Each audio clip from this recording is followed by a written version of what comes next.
And we're live. RationalVC.com. Just Cyrus today, no co-host Iman. And I told you we're bringing the guests. Today we have let's put it this way. If there was one founder in the UK that I would bet on, and you said you can only bet on one founder, this would be it. Someone I know pretty well, super talented operator, founder, super interesting background. Michael Ginzo from Hofy. Welcome to the pod. Good morning, Cyrus. Thanks for having me on. Pleasure. So before we dive in, I'll give a quick overview of your background and I'll ask you about it because I know you probably won't big yourself up as much as you should. So you studied engineering at UCL. So for the uninformed US listeners, well, you could say one of the top 5 UK unis. The interesting part is when you were at UCL doing engineering, you were also, this is like back in 2012, 2013. It wasn't 2013, 2014. Yeah, it wasn't a thing in the UK for a young 18, 19, 20-year-old student at uni to be going in and out of like coding boot camps, taking part in all of in London, it was basically the nerds going to these events. Yeah. The startup events were for the nerds back then. Exactly. So you were basically mingling in the right circles. And after you said engineering, while you were learning to code, you obviously went over to Silicon Valley a couple of times for short stints in the summers working for YC startups coding. After uni, you joined Entrepreneur First. You got in, which is, again, for the uninformed US listeners, it's essentially, you could say, kind of like the UK version of Y Combinator. Is that correct? It's like UK's best accelerator. Yeah, pretty much. Just a little bit earlier stage than YC, so they accept people pre-idea, pre-team. They accept individuals. Yeah. And then you got into there. You launched a company called Animus Technologies, which we'll get onto shortly. After Animus, you then joined Cytora, which you joined as employee number 5. You're an operator there. You helped scale to over 80 employees, over $40 million in VC funding. You were the general manager of Australia at one point, product manager. You did a lot of things. And then you launched Hofy, close to when the pandemic hit, which we'll get onto as well. Raised funding for that too. And now things are all looking like they're on the up. So yeah, walk us through. I mean, like there are not many people like you in the UK who were in those nerd circles back in 2012, 2013. What made you get into this just to start with, and like walk me through everything I've just explained in what's led to now Hofy. Yeah, I'll take it as a compliment being in the nerd circles. I mean, to rewind, going way back to when I decided to study engineering in university, it was a pretty simple desire really, which is building things has always been enjoyable and fun to me. You know, since I was a kid, I was into building things and doing my own sort of science projects. So studying engineering was quite a natural choice. I think the real insight though came when I was taking all these engineering courses, but something also really exciting was going on, which is that people were, using a similar set of skills to build things, but they were building companies, and they were building tech companies, which were, scaling to millions of people around the world in a matter of months and years. And, they were introducing they were mixing the business and the engineering skills together, which really, really attracted me. So from pretty early in my engineering student career, I realized that I'd want to be involved in the business side of things as well. So the natural combination of the two is, technology companies and startups. So from there, I just started going to all of those nerd circle events. And, the rest is history from there. But it's also, it's a massive learning curve to try and transition away from what you've been taught in engineering school and maybe more traditional business school to learn the new dynamics of the startup world and the way these tech companies are built. And, there's a lot of literature out there now that describes this stuff. There's books, there's blogs. But 9 years ago, there wasn't so much stuff. But you could still find it, like some of Paul Graham's essays and things like that. talk about the dynamics of starting these companies. So if you find the right sources and meet the right people, you'll figure it out. You'll figure out how this world works. And I think that's what I sought to do throughout uni. I did an internship every summer at a tech startup company that I don't think I'd worked for a company by the time I left uni that had more than 10 people in it. I worked for, 3, 4, 5 startups cumulatively throughout my summers. Some in London, some in SF. All of them were like really seed stage or A-round companies that were very small. So that pretty naturally led me to doing one thing when I left uni, which is doing my own startup. And I actually transitioned to that pretty quickly because I was doing research at uni into indoor positioning systems. How do you track someone moving around a building and use that data to inform energy usage and space usage of the building? This was Animus, right? In Entrepreneur That's right, First. yeah. That's right. So I think with Animus, you're early to the game a little bit with what's going on now. Yeah, I think so. I mean, there's actually a couple of companies that have come up since then that do exactly this. They count the number of people in rooms in, large commercial buildings like offices, universities, hospitals, etc. And they use this data to better inform the building managers about energy usage, space usage, which is really important right now.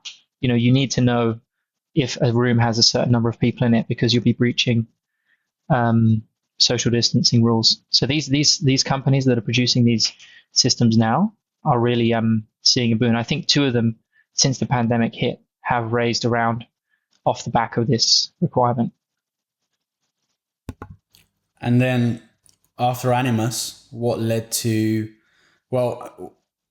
pretty much led to you doing Hofy? Because you're at Cytora, you're a successful operator, early employee, help scale the company. And then you left Cytora, understandably so, because I think someone as talented as you eventually will leave any role to set up your own. Again, people like you, it's as Jason Calacanis says, when you bet on founders, it's why I said I'd bet on you. It's because based on first you bet on the person, their background, their skills, their talent, and then you bet on how many goes have they had, what's the experience. They've been operating for a few years. Based on the batting average, you're bound to hit it off after 3-4 tries, which you have. So let's get into Hofy. Tell me all about Hofy and explain the solution, the products. Give me a good overview of Hofy and what Hofy even stands for. Because I remember that some people pronounce it as Hofy, and I'm like, no, you idiots, it's Hofy. That's right, it's Hofy. It is Hofy. So just to rewind to the Cytora stuff and the transition to Hofy. I think for me, Cytora was a fantastic experience. I joined that company, and I told the CEO when I was joining, a guy called Richard Hartley, who I learned a lot from during my time there. I told him that the reason I'm joining this company is to be, on the front lines of someone building a growth stage or a seed to growth stage tech company. And I'm going to take this learning, and when I think the time is right, I will leave to go and do my own thing. And he said, that's great. That's the attitude we want here. And we had a great time at Cytora, and I learned a lot there. So as you said, Cyrus, we started Hofy in early 2020. Hofy doesn't actually stand for anything. We just wanted a catchy name, so it sort of sounds like home offices for you, and that's exactly what we do. We make remote work for businesses. That's our mission.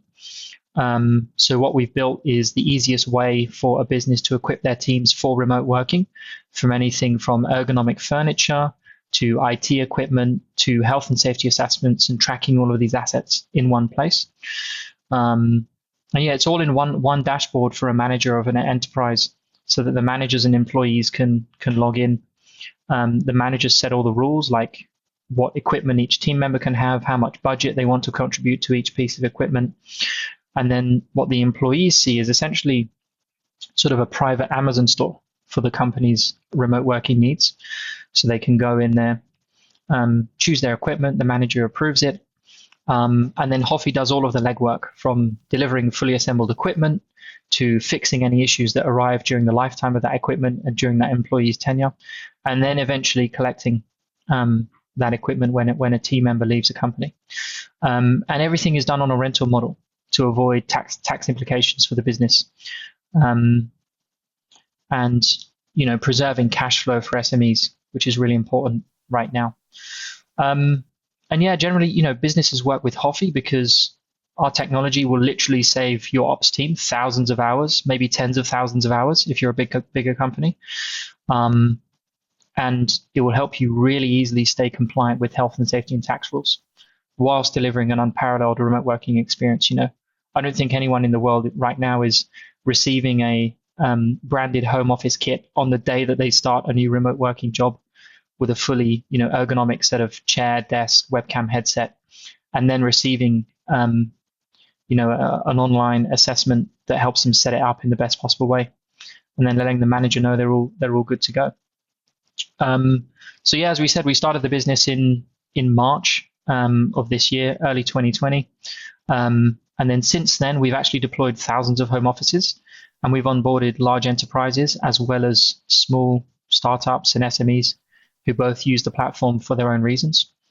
And I'd say, yeah, at a high level, the real exciting problem we're solving is combining software tools for businesses with the logistics and operations network and the marketplace of remote work specific suppliers. And bringing that all together in a really easy dashboard is what drives the gains for the businesses that we work with.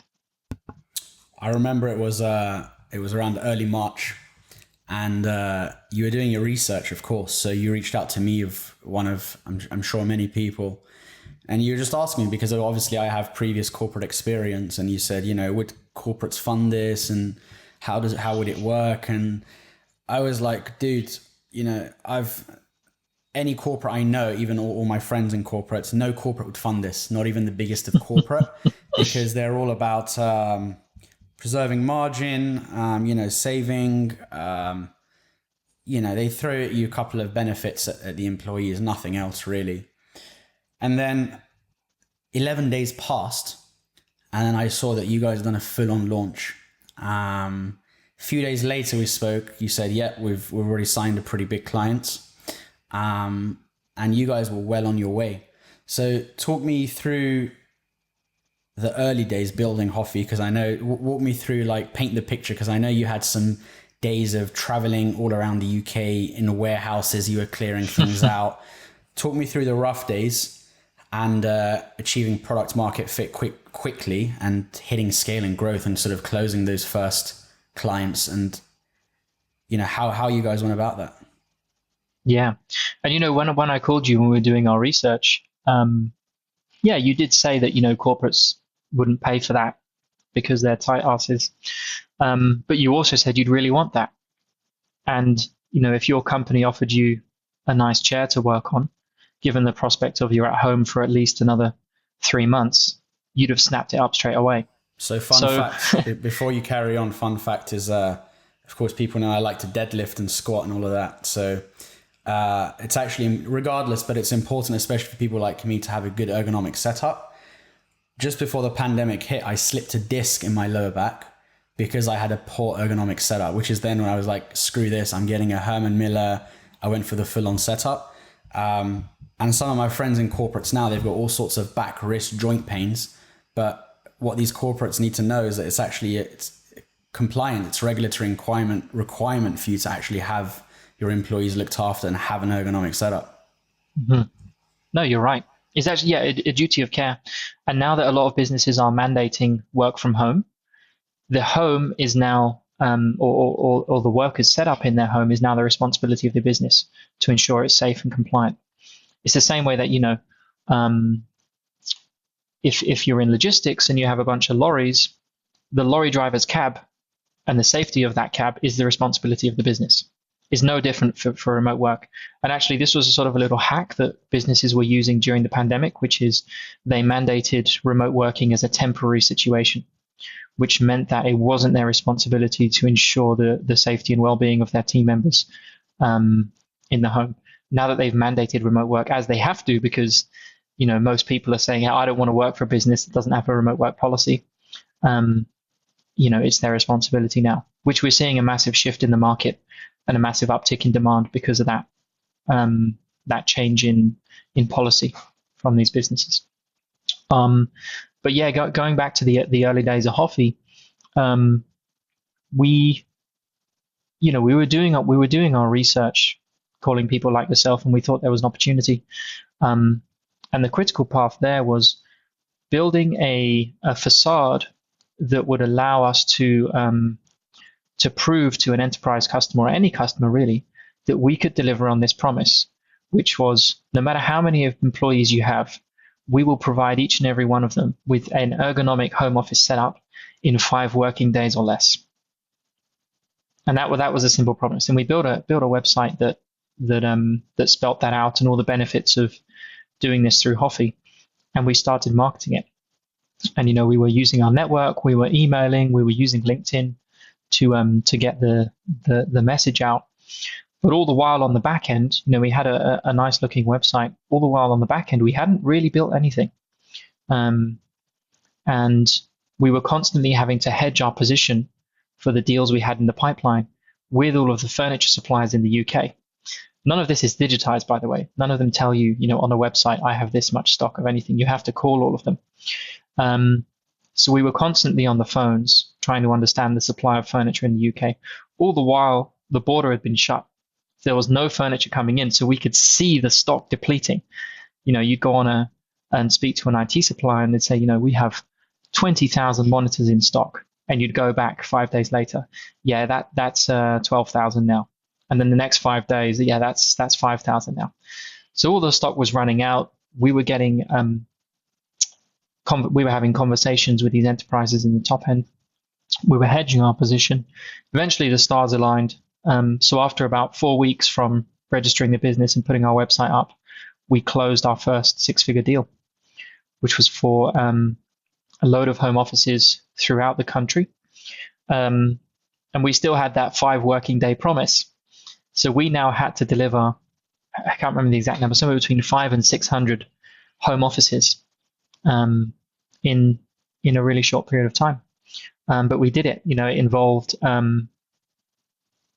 locking in orders with our suppliers, setting up a temporary warehouse space really quickly, getting a line of credit, personal line of credit for the stock. Of course, no businesses signed up to this to pay up front. They were only going to pay on delivery. So we had to find a line of credit, but it ended up being personal lines of credit because no lender in their right mind is going to give a 20-day-old business that sort of money. That's very important. The word personal line of credits, because it's skin in the game. Word to Nassim Taleb, but you guys had skin in the game. And, yeah, we did. So yeah, we did. And it was a bit scary. We've got all this stock, hundreds of thousands of pounds of stock, and it's essentially our life savings on the line, sitting in a warehouse. So we worked really hard to get that order done, and it was done. And then after that, we had a bit of breathing room to invest in the software tools, to expand the proposition, to start marketing to slightly smaller businesses, and also raising some outside cash to put into the business.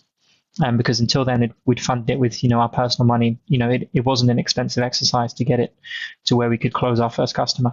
But once we closed that deal, we could really start seeking some outside capital and investing in the software tools that are going to run this process and automate this process.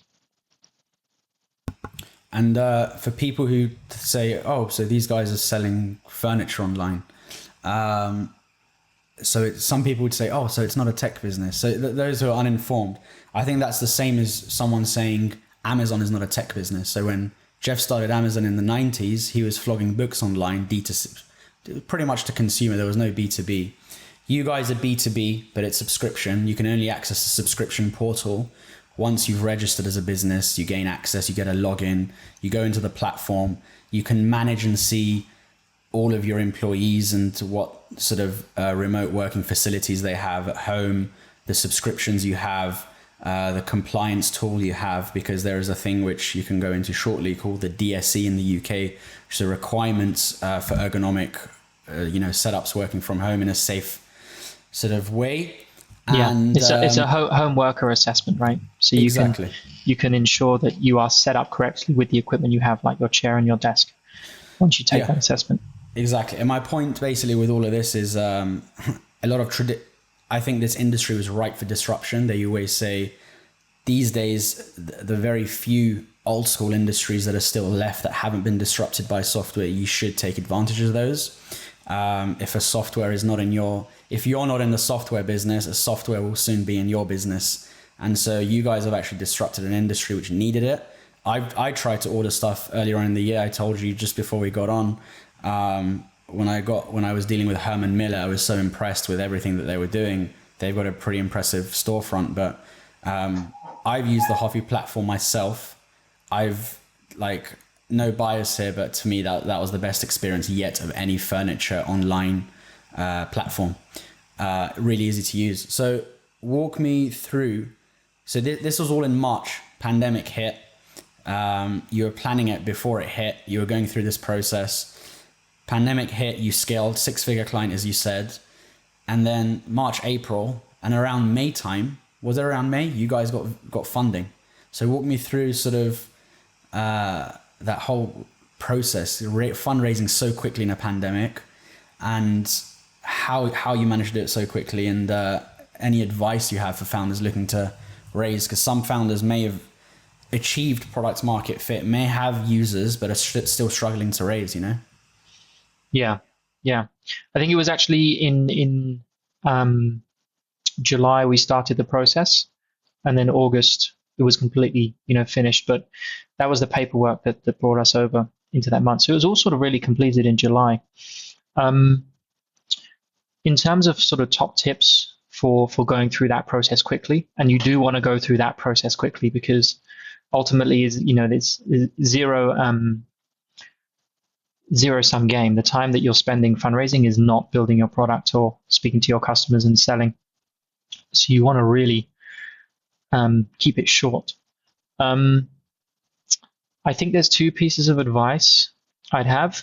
I think if someone has product market fit, or they're getting good customer traction and they've got a product that works, I would say that's a pretty good formula to go out and raise with. And if they're struggling, it's probably something more fundamental that's not really solvable by continuing to improve the product or get customers. It's probably that people don't believe in that market. So they can either stick it out and build an organically grown business, and maybe there's a ceiling to that business in terms of size that doesn't quite meet VC expectations. Or if they really want to go down the venture funded route and they're not having any luck with their current market, switch, do something else, or take what you've built and apply it to a new market. But what we found was really, really helpful for raising a seed funding round really quickly was if you've already got the customers and the pull from the market in place and the evidence in the data that people want this and you can deliver it. There's two things that you need to demonstrate to close a round really quickly. The first is a really deep understanding of your customer, your problem, your technology, and your space. And the reasons that's important is because people want to invest in individuals and teams that are far superior than themselves at solving a problem. Because if, I could solve the problem better than you could, well, I'll just hire a team myself and I'll go and do it. They're placing a bet on you because you have this superior knowledge and understanding that would take them years to acquire, months or years to acquire. So they're betting on you there. And the more you can demonstrate that in a meeting, the better. Ultimately, this comes down to a series of meetings and convincing people that you can get this done. One of the key concepts there is the concept of an idea maze. I don't know if you've heard of this before, Cyrus, but it's the notion of all the potential routes of reasoning you can take around the way an idea plays out. So with Hofy, it would be, do you become a pure software marketplace, just brokering deals between enterprises and manufacturers? Or do you, hold some stock and become like a distributor? Do you become a manufacturer? You need to have thought about all these potential routes the business could take and have a very good answer at the end of every sort of road in this maze, if you like. And that will really convince people that you're on top of this technology, this market. The second thing, and that's the first thing that can really help close these seed rounds quickly. The second thing we found was having a very good understanding of the venture capitalist business model and what their objectives are. And the reason this is important is because it gives the investors confidence that they don't have to be around for every single decision. You're going to make the right decision that aligns with their incentives and their objectives because you want the same things. So understanding the sort of growth rates they need to see, the sort of valuations they need to see to hit the return targets, and being able to demonstrate that you understand their business is just as important as being able to demonstrate that you understand your business. And if you've got those two things and you've got a product which people are using or interested in, and the market's pulling the product out of you, I think you're in a good place to close the seed round quickly. Awesome. And when you say we, you're obviously referring to yourself and your also super talented co-founder, Sammy. So you guys have built this together essentially. So walk me through you guys building Hofy remote and just generally your views on the future of remote work. Because I know you have a ton of insights on this. Obviously, you don't have to go through all of them, but let me know your views. Like, a lot of people are bullish. Some people are saying, look, these vaccines are rolling out now. Soon, everyone's going to go back to the offices. What are some trends you're seeing? What do you think the long term holds? Yeah.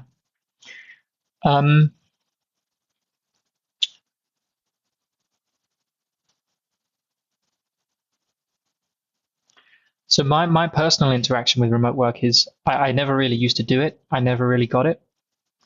When I was working at Cytora, we had a remote work day, which was Wednesdays, work from home day. I never worked from home on Wednesdays. A bunch of people did. I said, good for you, but it's not for me. And then I started working on Hofy and working remotely after I left Cytora, and I realized that this is actually fantastic. It's really, really good, and not just good for me as an individual. I get a lot done. An office is an extremely distracting place, and it has a time and a place, right, when you need to interact with people and come up with ideas in a group. But thereafter, it's designed to be, a place of interaction, which is also a very distracting place. So I found work, remote work amazing. I was really enlightened to what it could do for me as an individual and my productivity. So I was a massive convert from within probably weeks of transitioning to that way of working. In terms of where the market's going, I don't think we have much choice. I think people have already made their minds up. It's pretty clear to me that people like working remotely, whether that's 2, 3, 4, 5 days a week, all the time. Maybe they work remotely for 2 weeks and then go to the office for a week if they're not very close. People want it. And because people want it, businesses don't have a choice. It's either do it or die. And they'll end up just fishing in if a business doesn't want to transition to remote work, they'll end up fishing in a pool for talent that is far smaller than what they could access. Both because people will rule them out because they're not offering a remote work option, but also because they can only hire people within a 20-mile radius of the office. So those are two quite powerful effects that will reduce the talent pool a business can draw on. So I really don't think businesses have a choice now that people have decided that this is what they want to do. The other interesting development in the market, though, is what we were talking about earlier, in that businesses mandating a remote work policy. And the minute they do that, they have to put their money where their mouth is because there's a legal obligation to do that. And this sort of dynamic opens up a really, really vast market for Hofy. and anyone else supplying sort of remote work enablement tools, not just the physical equipment, but also all of the software that once wasn't very useful in the office, but is now extremely useful because everyone's remote. Like, I don't know, remote whiteboarding tools, video conferencing tools, etc. Everyone in this category is going to benefit from that massive shift. Agreed. And I know that my experience in the past anyway, and everyone else that I know, from an employee's perspective, optionality and freedom drive happiness really for employees. And so companies have to cater to this now. What are your walk me through your long-term plans with Hofy? You guys have achieved a lot in a short amount of time. You've not even been around for a year yet. Walk me through long-term plans, features potentially you want to add, and where you want to take the company. Yeah. So, right now we're squarely focused on solving the remote worker equipment and ergonomic health at home problem. And there's a few key components to that we need to get right. And there's the software, there's the operations network, there's the suppliers, and then there's the financing side as well. But 2021, we've got some really interesting ideas. And I think before we visit our roadmap, I'd just like to talk about some of the wider second order effects of remote work at scale, now that everyone's doing it, or almost everyone is doing it. And this should shed some light on the features we're going to build. So some of the most interesting second order effects that I'm seeing emerge are this notion of work near home, which is, because you don't have to be in an office all the time, you can move to a more idyllic place. You no longer have to live in a shoebox, or you no longer have to be an executive if you want to live in a decent sized house 10 minutes from the office. So people will start to move to places they prefer. People like to be in the countryside. People like to be near a lake. People like to, go mountain biking. So they want to live near some good hills. But it doesn't mean it doesn't reduce the need to interact with your colleagues when you do collaborative exercises. So being able to work near home to provide a place where you can interact with local colleagues, but also just get out of your house to find a new work environment is really important. So what does this look like in the short term? I think it's supplementing remote work equipment with access to co-working spaces where you can meet in a group or work as an individual. And it's got a good Wi-Fi, it's got good equipment there. It's not a cafe. It's not a long-term work near home solution. The other second order effect that I think is really interesting and is only just becoming a problem are the support services which were once carried out by the office but are no longer being completed by the company because everyone's at home. The two biggest ones are food. So a lot of companies provide breakfast, lunch, and dinner, or some combination of those for their team members. That's very hard to do that now. And the other is childcare. A lot of companies provided some form of childcare services for their team members, which is now impossible. But also, you hear a lot of stories about parents really struggling to work in the home if they've got young children around. So I think services like this, which were once provided by the employer in the office, there's a massive void there, and that needs to be filled. And I think the third second order effect that really excites me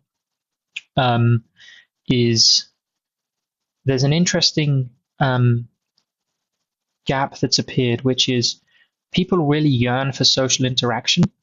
And that's harder now for obvious reasons, but it will also become harder when you're no longer traveling to the office. Working alone in your home is hard work. And also people are spending less time commuting. So these two things line up quite nicely to start doing structured local socializing. And I think we're going to see a massive pull towards that. So in terms of these three trends and where we're going, we see ourselves as being the go-to platform for fulfilling your remote workers' needs. We started sort of at the bottom level of the hierarchy of needs, which is your ergonomic health and just being comfortable when you're sitting down. But we will start moving up that hierarchy of needs. So as you move in towards collaborative work and meeting space. When you move in towards services like childcare and meals being provided to your team members, and if you move even higher up that hierarchy of needs to things like socializing and ways that you can interact with colleagues in a structured way outside of your house, but locally to you, are other areas we'll start moving into. And the reason it's exciting for us is because we just see a massive void opening up for these services and a massive demand, but no one's really there to fill it at the moment. So we'd like to be that service that does. Awesome. I'd like to move away from Hofy for a minute, because when we first met, connected, we had a lot of similar sort of interests, philosophies, but there's a lot that, of course, even now I still don't know about you, especially as you as an operator. What are some practices or processes, and just like how you went into second order effects, sort of consequences and of the actions you've taken? What are some practices or processes as a chief operating officer that have really helped you and the company save time and operate more efficiently? Because when you're on a rocket ship like this, in the space of a few months, you launch, you close huge clients, you have, for example, you're trying to fulfill in 5 days, you're raising VC funding, you're doing hiring, there's a million other things that I haven't even mentioned. What are some personal practices and sort of wider company practices that you've put in place that have helped? Yeah. So the personal practice that's helped me the most is about where you invest your time with your team. So, we at Hofy grew from a team of 2 to a team of 12 in about 8 or 10 weeks, which is quite a stark difference. And what I had to do there is ruthlessly prioritize my time. And I've developed a heuristic that I use to decide where to invest my time with the team. And it's basically in 2 places. It's about setting really high quality requirements for your team members, whether it's an operations person, a developer, or a designer, and then letting them go off and do their thing and solve that problem, and then focusing in again when it comes time to review what they've done to progress on to the next thing. So it's sort of like you start really, really focused, become very hands-off, let them find the solution, and then become really, really focused again when it comes time to edit and review that output. So just focusing on those 2 pinch points in the workflow is what I find as being really useful, as a really useful method for scaling your time as a founder and as a COO. Yeah, and what are some values or principles, or sort of, you could say, mental models that you personally live by that have helped you as a founder, as a co-founder?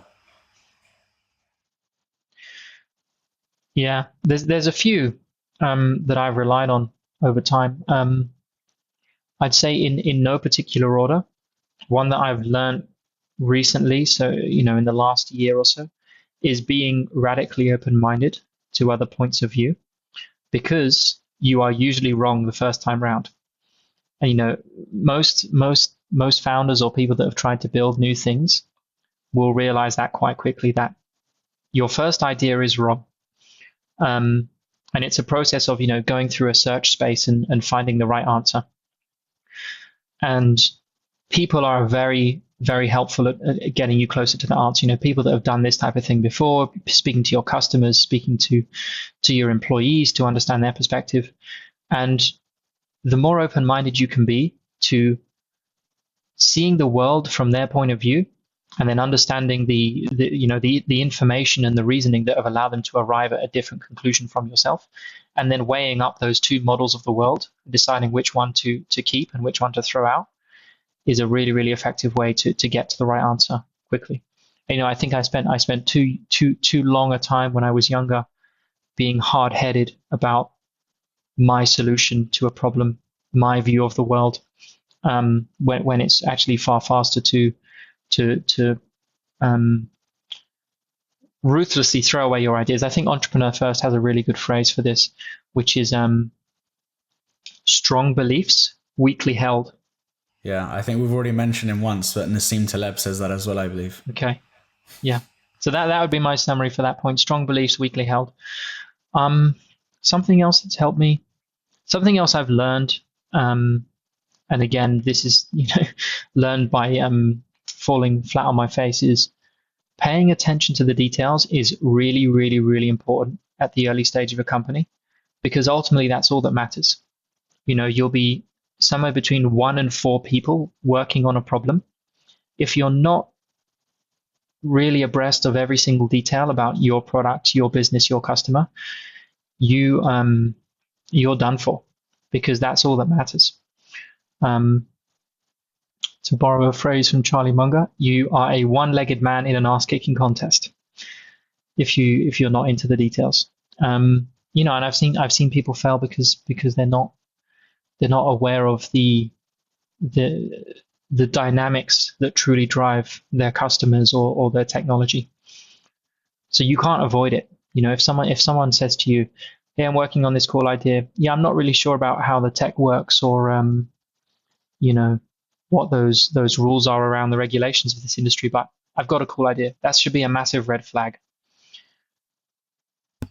How do you pay attention to detail in the early days when things are moving so fast? So this classic Silicon Valley notion of break things fast, move fast, all of this, fine, but how do you, and it is crucial to pay attention to the detail. It's often overlooked by founders.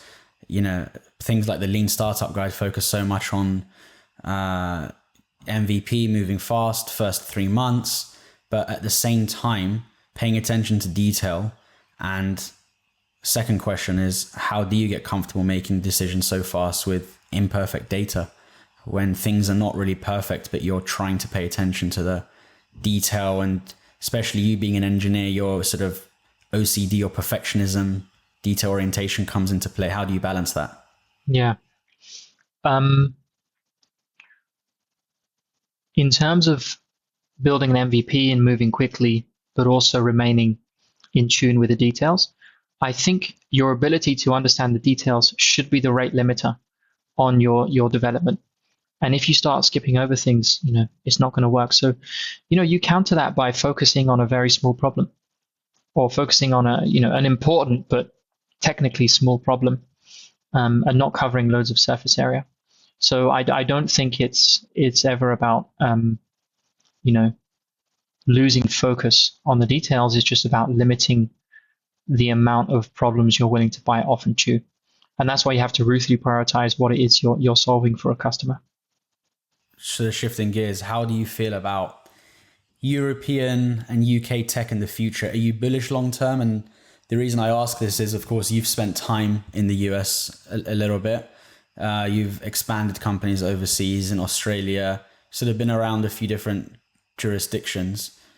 My view has always been, and I ask most guests, is my view is, of course, the UK and Europe is always lagging behind in tech. The future of innovation is China and the US. There are a few talented operators in the UK, no bias, you being one of them.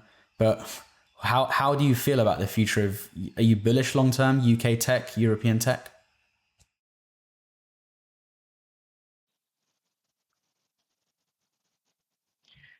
I think it depends, what we're bullish about. Am I bullish that the UK can continue to develop really talented people that will build things? Yes. Will we continue to build, services and products and apps that people use and love? Yes. Will we anytime soon be doing it at the magnitude at which China or the US is doing it? No way. And I think I was reading a report on, I think it's the Atomica report that comes out annually about VC investment activity across Europe, North America, China. Europe is still a really small pond. But I think the two spheres, at least Europe and North America, are becoming ever more interconnected. So it might not matter so much that we're not doing it at the scale at which North America is doing it, because we'll increasingly become part of that ecosystem. Especially as remote work is taking a hold. It really doesn't matter if you're on the West Coast or East Coast as much as it might have done 5 years ago. I think that principle will extend across to Europe. So yeah, I think Europe will continue to grow, but no time soon will it be on the scale of the US and China. Cool. I want to get to the sort of, as we start to wrap up, the remaining questions, a bit more personal. So me and you, as I said earlier, we share some similar philosophies in life, but we've read quite a few of the same books. Yeah, your bookcase behind you looks quite similar to my bookcase behind me. We've already quoted Nassim Taleb and Charlie Munger in this episode, but in no order, tell me sort of your top 3 all-time favorite books that have helped you with not just being a founder, but generally living a better life and a happier life. Yeah. Top 3 books. Yeah, in no particular order. I probably have to start with that blue book behind you on your left-hand side, which is Charlie's Almanac, which is just a collection of Charlie Munger's speeches and essays that I think one of his employees, took a year off to go and listen to all of his speeches and then write them up in this really nice book. I definitely recommend having a read, but it just provides a bunch of mental models, if you will, for thinking about the world, thinking about investments, thinking about relationships with people, that you could just use on the fly every day. I don't know, an example might be he talks about the power of learning vicariously rather than having to figure everything out for yourself. So, how do you apply that every day? Well, rather than figuring out how, I don't know, the furniture industry works, just call a supplier. And ask them to talk you through the supply chain. That'll be much faster than figuring that out yourself. And there's probably 100 or so of those sort of small lessons that you can take away from that book and apply. What do you think of that book, Cyrus? I know you like it. That's my Bible. When people ask me what's your religion, I say Mungerism. And I try to be stoic. I try to be stoicism as well. But if I had to go for one, it's Munger. 2 more books? 2 more books. Another book that I really like that I've just reread is some of Cicero's essays. He's a Roman politician / philosopher, as they all were. And he's got a really nice essay which he writes to his son about how to make decisions in life when you're potentially conflicted about whether that decision is the right thing to do or not. And he has an interesting conjecture, which is something that is not right cannot be advantageous for you. And therefore then what is right must be advantageous. And it's quite a neat way to think about the world, right? Which is, if there's a decision you come to be in the power of making that could potentially harm someone to your own advantage, ultimately it will harm you. It will come back to bite you in the ass. And basically what he's saying is, don't be a dick, be a good guy. And he's saying it because the world is interconnected and it will eventually come to bite you in the ass. But I quite like the message of that, which is, if you don't think something is right, it's probably not, and you shouldn't do that. Is the moral of that story. 3rd book, I'll actually have to pluck out a book I've revisited recently, but I read first when I was back in my engineering days, which I really, really like for the sheer practicality of it. It's called Traction, and it's written by a guy called Gabriel Weinberg, who is a prolific entrepreneur. And he writes down in very, very explicit terms, these are the 19 channels through which you can acquire customers. You can do telesales, you can do social media marketing, you can do billboards, offline marketing, etc. And he prescribes a framework for a founder who's at the seed stage, how they should go through each individual traction channel and figure out whether it's right for them, and then go out and test them and rinse and repeat that process until you find a growth channel that really works for you. And I would recommend any sort of seed stage or pre-seed stage founder that's looking to build traction, but they haven't yet found a reliable way to do that, to read this book and follow the process to the letter. And you'll be in a good position. You'll be doing the right thing if you're doing that. Agreed. Who's your favorite entrepreneur of all time and why? Great question. My favorite entrepreneur of all time,